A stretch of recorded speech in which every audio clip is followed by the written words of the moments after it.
What's up, y'all? Emily said I should just start a podcast at this point instead of spamming my close friends list. And so here we are. I don't have a name for it, but I'm just gonna talk to y'all while I drive. I could be releasing daily podcast episodes because it literally takes me like 40 minutes to get to school. But that means that I can't just listen to music while I drive.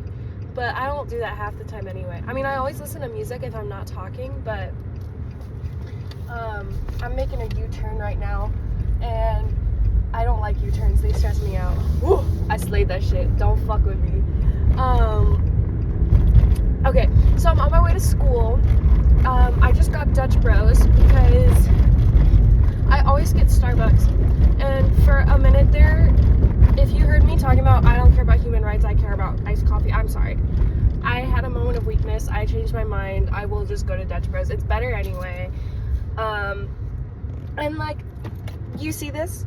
You see how large this coffee is? That's how it should be. This is what I enjoy. So I got a hazelnut truffle mocha. I have no idea what that means. I only know what a mocha is. Well, I know what all of those words mean separately, but when you put them together, I got confused. But it sounded delicious, so that's what I got. And it is delicious. And so, yeah. So I'm on my way to school. I was just thinking about how, like, the weather doesn't, like, the way that I choose my outfits is not based on the weather. Please let me over. Please, please, please, please let me over. Thank you. Okay. The way that I choose my outfits is not really based on the weather, because whether it's like 40 degrees or like 90 degrees, I'm wearing essentially the same outfit every time. I just am gonna be uncomfortable either way. But I was telling Zach about this. I would rather like freeze my ass off than have to wear multiple layers. I love the way layers look. I hate the way they feel. Like, I can do one or two. Like, obviously I wear a flannel over a tank top all the time, but like, you will not catch me putting on like a thermal. Actually, that's not even true. I think I'm lying. Okay, well, if I layer, the bottom layers have to be tight. I can't layer baggy on baggy on baggy. That will make me cry myself to sleep. Like, it has to be skin tight, and then it can be baggy on the top layer can be baggy, but everything under it has to be tight. I don't really like feel the need to layer most of the time anyway, because I just don't like I can handle the cold, I can handle the heat. I'm not going to be changing my outfit based on the weather. That just, fuck that. I feel like a cartoon character, and like, this is like my signature outfit, and occasionally on a special episode we'll get another outfit, but it's almost always this. And I have like, I only own, for someone who wears flannels as often as I do, I only own like 4. And this one I took from my grandma, my gray one I took from my grandma, my red and black one is the only one I bought. I stole them all the other ones. But not stolen from like a corporation, stolen from my grandma, which is potentially arguably worse. But it's fine, because I stole one of them. But then my mom found out and made me tell her, and she was like, you can have it, I don't care, but just don't take my shit without asking. And I was like, okay, that's valid. And then the other 2, she told me, she was like, these don't fit me very, or like, I borrowed them, and then she's like, these don't fit me very well, you can just have those. But the thing is, they don't really fit me that well either. This was one of those, but I've learned to like this one a little bit more. But the gray one is kind of tight. I don't like the gray one very much. But, you know, it is what it is. I don't know where the gray one is, now that I'm thinking about it, because I cleaned my room not that long ago, and I actually like went through my clothes and got rid of stuff. I'm wondering if I got rid of it. But I don't know. Actually, okay, I was like, I don't know what to call this, but it was just called Ben Talks a Lot, because I already did 2 episodes of Ben Talks a Lot where I talked about different stuff. But those were a little bit more structured. I want to do this a bit more informal. And I hate the way I said structured. I was like, structured. I do that crunchy R sometimes, and it makes me upset. Like, it makes me feel like I need to, like, vomit up my own words and, like, never speak again. But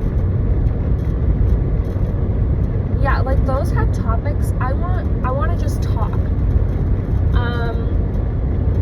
But I don't have anything to talk about. That was why I had a topic. Well, okay, so today is Monday.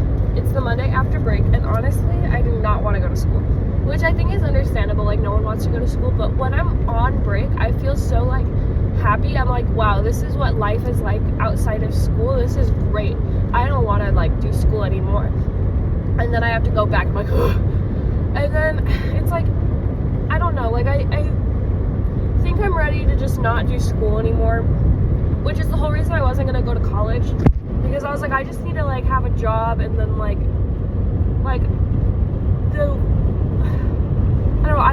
I love and hate the structure of school. Like, having a structured 8 hours where I'm at this place for 8 hours and I have a specific thing to do for those 8 hours. It's a very love-hate relationship. Like, I love having the routine. I love having the structure. I love knowing exactly what is gonna, like, face me when I come to school. But I also hate it because I want to have the ability to do other stuff, and I want to have the freedom to do other stuff. And so I think that's why I really want to do, like, remote work. But then I was like, oh, the biology degree. What am I going to do with the biology degree? There's not remote work for biology. Actually, I mean, remote in the sense that I'm, like, not at an office, yes. Remote in the sense that I'm, like, in a remote location where no one's going to be able to reach me, yes. Like, if I'm a biologist, I'm going to be doing research, I guess.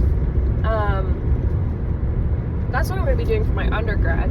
I don't even know if I'm going to do a grad program, or I have no idea. I literally have no idea what having a biology degree means. I only signed up because I wanted to do the undergrad program in Yellowstone. Because you know what's in Yellowstone? Wolves. Wolves are in Yellowstone. And you know what you research when you have a biology degree? The animals that are in Yellowstone. And I mean, I wouldn't be just doing wolves, but wolves are, I'd be studying, like, ecosystems as a whole and stuff, as far as I know. And wolves are a big part in that, obviously. So it'd be really cool to, like, look at it. And actually, okay, I've been getting super anxious thinking about going to college because it would be my first time, like, I mean, I'm pretty independent, you know, like, I go on trips away from my parents, whatever. They don't call me, they just tell me, let me know when you're coming back. I'm like, okay. And that's about it.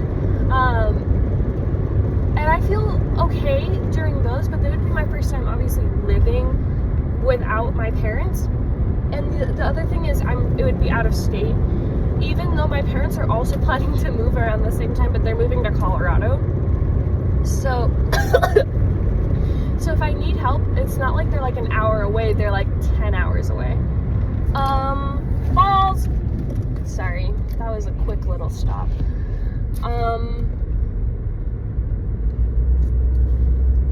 That was really cringe. Why did I say balls? In that cadence, too. Oh. I hate traffic. But I actually kind of don't. I just don't like stopping. I really like when I'm just moving for a while. But,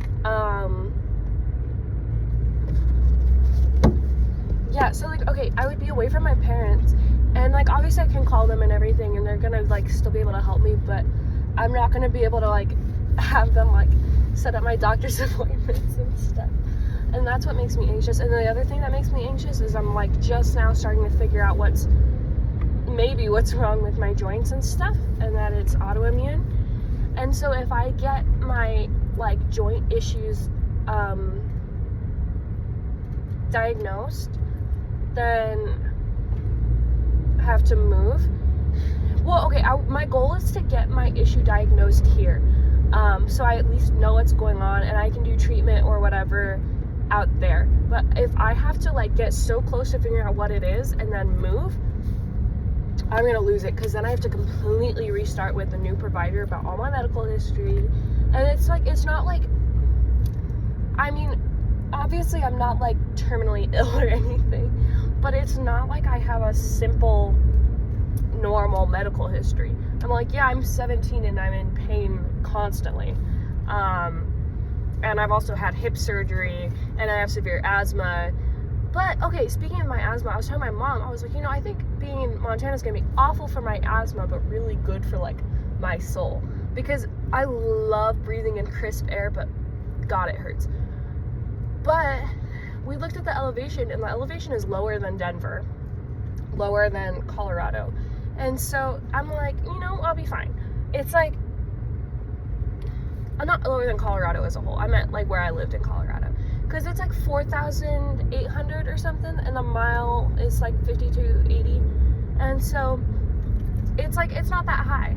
Why are you driving so fucking slow? I'm sorry, wait, I didn't mean that. He was merging. I didn't notice. I thought he just wanted to keep a mile-long gap between him and the next car for fun. But,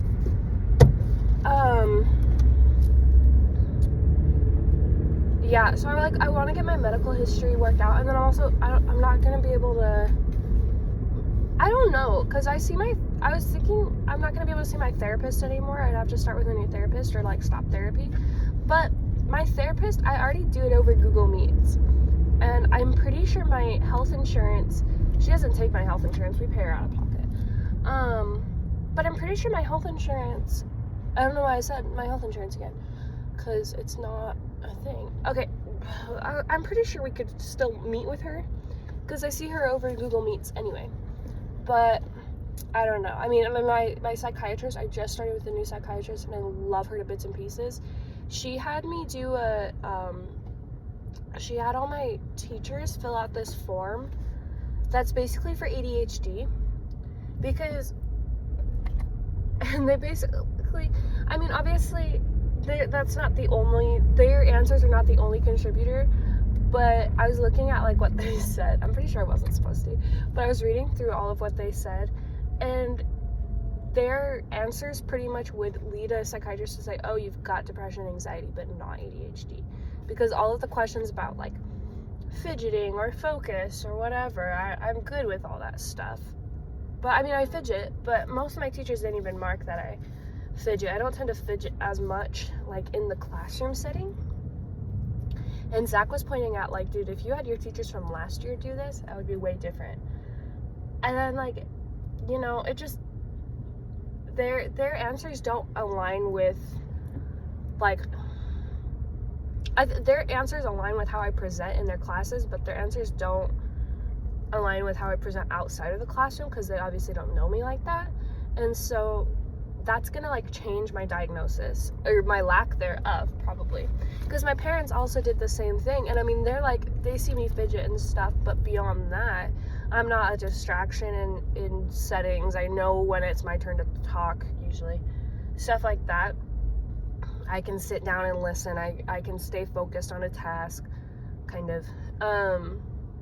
So yeah, and I told my my psychiatrist, I was like, I think I might be on the autism spectrum. And she goes, well, I'll tell you right now, I'm not seeing that in you, but I'm not going to say that you aren't. And I appreciated that, because my last psychiatrist, I told her at the first meeting, I was like, I also think I might be on the spectrum. And she was like, well, our goal here is to figure out your anxiety and depression, which I think was valid, because I was like about to kill myself. She was like, I want to get this treated first, and we can touch back on that later. And she never touched back on it. But she was like, I'll tell you right now, I don't think you have autism. I think you have autistic tendencies, but not autism. And I said, what? And I was like, oh, okay. But like, what does that mean? And I think she was saying that, like, because there's also like traits of autism that you can see in other issues that I have been diagnosed with, like anxiety, or like have been suspected, like ADHD. But she really just said, I think you have autistic tendencies, but not autism. I was like, oh, okay, gotcha. But anyway, anyway, so yeah, they had me fill out like, or they didn't have me fill out anything. They just had the people around me fill out like all about if they think I have ADHD or not, and it's looking like I don't, according to them. But who knows? Because I don't know. There's something going on up here, and I just accepted that I don't know. I tell people, oh, I might be autistic, but I don't know. I don't tend to tell people that I am autistic, even though I know that like self-diagnosing is really widely accepted within the neurodivergent community and stuff. I don't feel comfortable with it because I feel like there's a lot of things saying that I am autistic, and there's a lot of things saying that I'm not at the same time. Like, I understand sarcasm, believe it or not. But I don't know.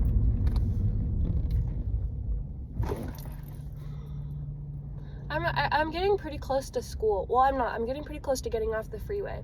But this traffic is really bad. But I left like half an hour earlier than I usually do. No, I didn't. I left 15 minutes earlier. Well, I left 15 minutes earlier than when I leave when it's early. If that, like, okay, like if I'm like trying to like get to school like early, or like if I want coffee or whatever, I leave at 7:45. I'm gonna pull out in front of this truck. Just kidding. Actually, not just kidding. That was true. He did not have very much time to stop. I'm sorry, buddy. That was mean. I shouldn't be recording. I'm gonna get thrown in jail.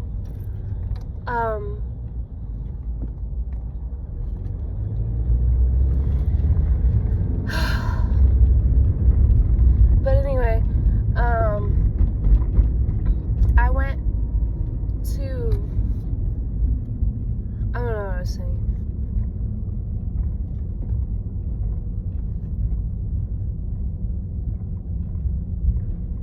I don't know, I'll talk about Calico. I went to Calico on Saturday, Calico Ghost Town.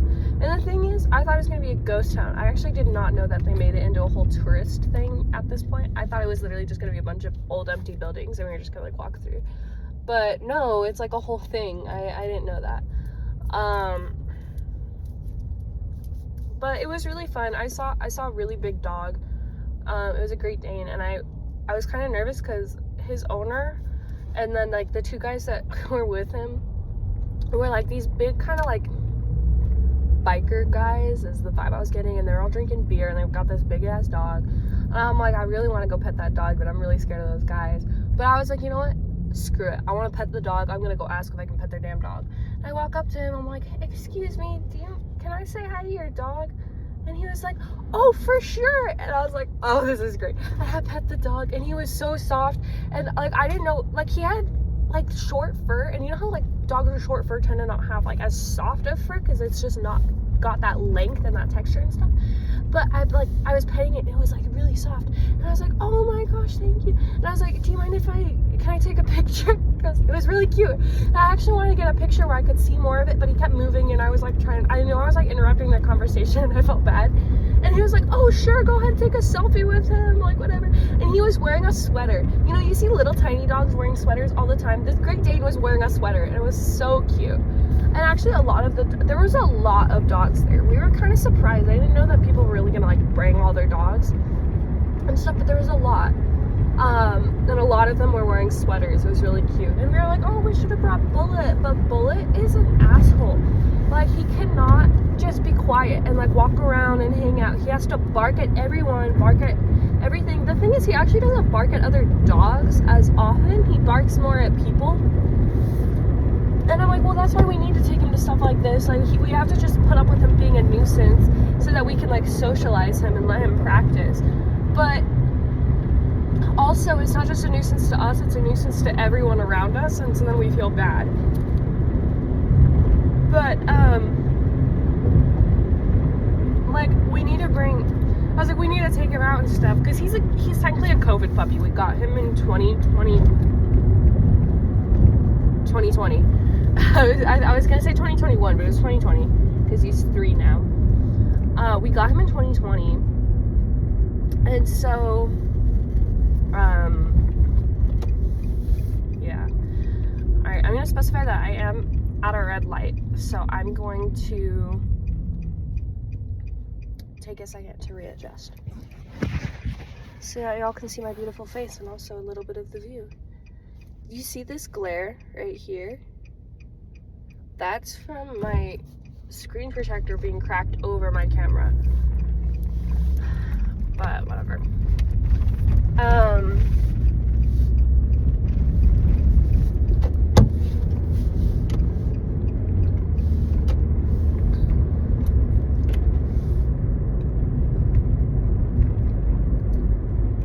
Oh, but Bullet's a COVID puppy. And I don't know that really, like, I don't think that would have affected him that much because we aren't a very, like, active family, and we don't, like, bring our dog to the dog park and stuff anyway, or, like, we don't take him everywhere. We never did with, like, Wookie, our old dog. And so I don't know that, like, things would have been better if we had got him, like, post or pre-pandemic. But, like, he isn't very well socialized. He freaks out when he meets new people, but sometimes he doesn't. It really depends on the person. And I don't think it's an issue of, like, oh, he's smelling something and, like, he's letting us know about something that, like, we need to be alert for. Because there will be people that, like, I've known for years and, like, I'm completely comfortable with and happy with and, like, are my best friends, and I'll bring them over and, like, he'll lose his shit. And then there are people that we, like, actively, like, dislike that come over and he doesn't care. He'll be like, oh, hi. So, I mean, maybe it is. Maybe we've got poor judgment of our people and stuff. Like, yeah, I don't know. But he barks a lot, and so we didn't feel like we could, like, take him out to, like, stuff where there's a lot of people, because even aside from him barking and it being annoying, it would be very overwhelming for him, and I would feel really bad. But there were lots of dogs there. There was this one little, like, I think it was a Shih Tzu, and she had a sweater on. She had bows in her fur. She had a sweater. She had bows in her fur. She had shoes. And, you know, I've never been the kind of person to think, like, oh, I need shoes for my dog, because, you know, they've got rough paw pads and stuff. Their paws are a lot less sensitive than ours, and they build up, like, that, like, tolerance faster than ours. But I've been walking dogs recently as, like, a little side gig, and those dogs, we can walk in dirt for, like, 10 seconds, and all of them will end up with, there's 2 of them, they'll both end up with, like, 6 goat heads in their paws. And I'm like, how? We came off the sidewalk for, like, 10 seconds because the sidewalk ended. Because, you know, if you're trying to walk dogs out here and you're in a neighborhood, or you're not even in a neighborhood, or, like, you're leaving a neighborhood, there's nothing. You're just screwed. There's, like, no sidewalks here. Or you have a sidewalk and then it just ends in the middle of the, like, it doesn't make sense for it to end. And I want to walk them. I try to avoid walking them in the dirt and stuff because they get these goat heads all the time.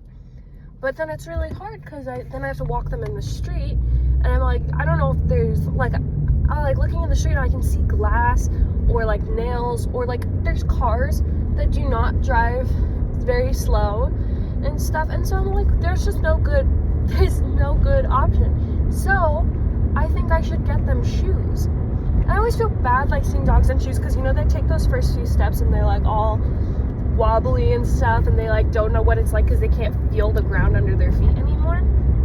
But this little dog that was wearing the shoes yesterday, she seemed to be used to them, and she seemed to just be trotting along in her little shoes. And I know that's the case with a lot of dogs, and so I think, like, if I got them shoes, or suggested that she gets them shoes or whatever, then that could be helpful.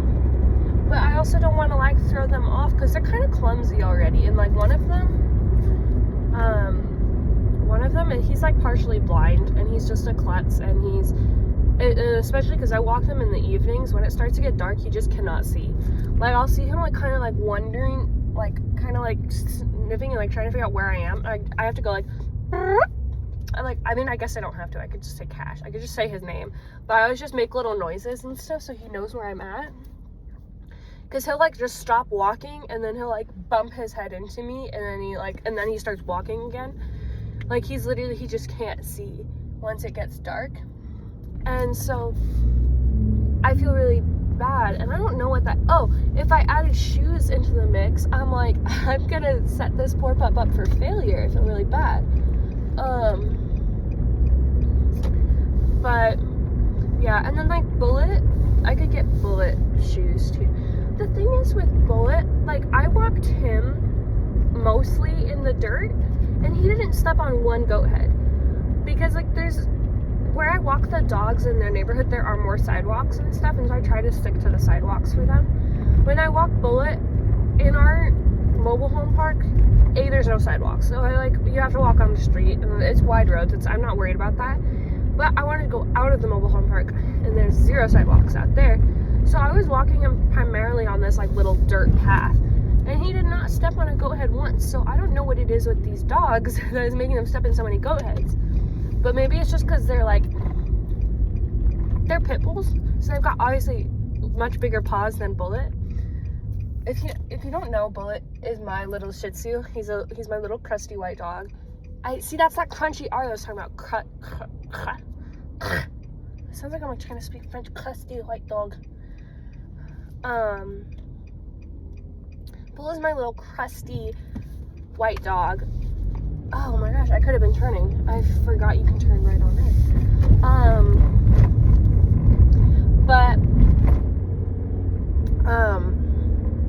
So maybe it's just because like his paws are smaller, they take up less surface area, so they're less likely to step on a goat head. But I walked him like half a mile just on the dirt, and he did not step on a single goat head. And he's like walking around and sniffing and stuff, and I walked them like I said, like 3 feet through dirt, and they get literally like multiple goat heads at a time. And it's one thing, like when I'm walking one of them, it's hard enough to pull goat heads out of their paws, because obviously their paw hurts, and so they don't want you to touch it and make it worse. And I have to like tell them, I'm like, I'm gonna make it better, paw, it's okay, you're good. But like sometimes they don't get that, and like they'll try to, it's actually so cute, like they want you to stop, but they don't want to hurt you, and so he's not biting me, he's like licking my hand and like trying to nuzzle it away. But it's hard enough when I've got just one of them to pull the goat heads out, because it's hard to get them to like cooperate and stuff, and you got to go fast, but you don't want to like push it in further or anything like that. And then I just got to school, and I'm literally like 20 minutes early. Fuck's sake, I don't know why I left so early this morning. I was feeling it. I was on a roll. But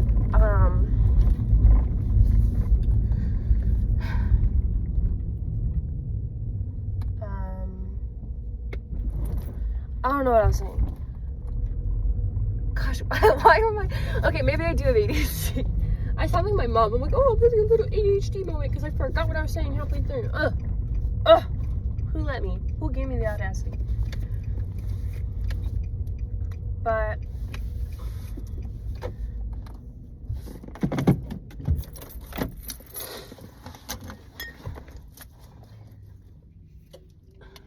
I can't find my makeup bag. I think I left it in my mom's car, and I don't know where my mom went. I just saw her leave, but I don't actually know where she went. I think she went to a Bible study thing.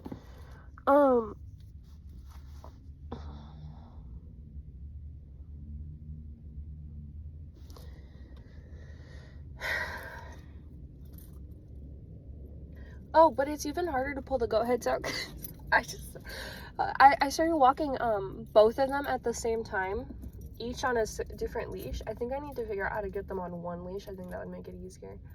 But I've been walking them both and on separate leashes, and like trying to get one to just sit while I get the goat heads out of the other one's paws, and they're like trying to like lick you and trying to snuggle with you, and they're like pushing you, and then you can't get their paw up, and then it's very difficult. I have a very difficult job.